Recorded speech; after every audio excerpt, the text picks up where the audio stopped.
Philippines में सेना का एक विमान क्रैश हो गया। इस विमान में 92 लोग सवार थे, जिनमें से 29 लोगों की मौत हो गई, जबकि 50 लोगों को सुरक्षित बचा लिया गया। हादसा उस समय हुआ जब विमान को लैंड कराने की कोशिश की जा रही थी।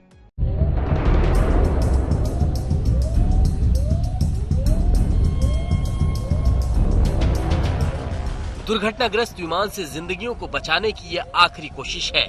यही वजह है कि फिलीपींस के सुलू प्रांत में रेस्क्यू टीम जी जान से विमान के मलबे से लोगों को बचाने में जुटी है। रविवार को फिलीपींस में सेना का एक विमान क्रैश हो गया। इस विमान में 92 लोग सवार थे।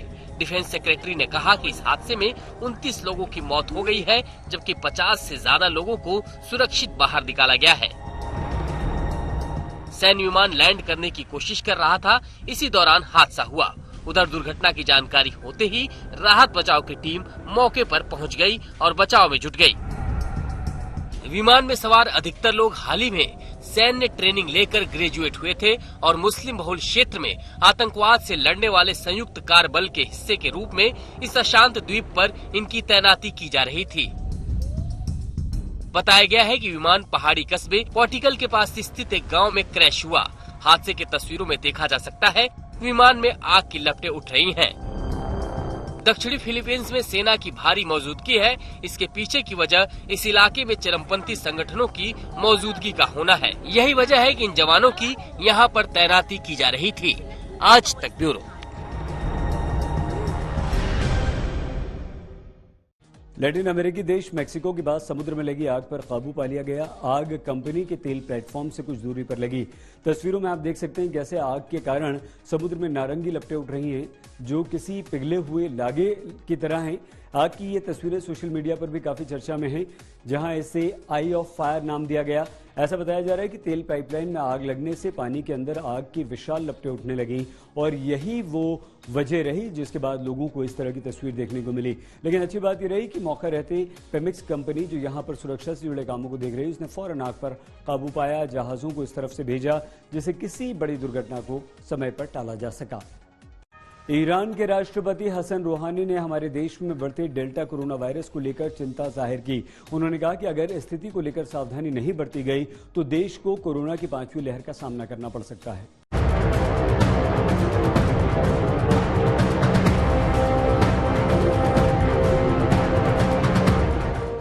दुनिया भर में डेल्टा वेरिएंट का खतरा बढ़ता जा रहा है।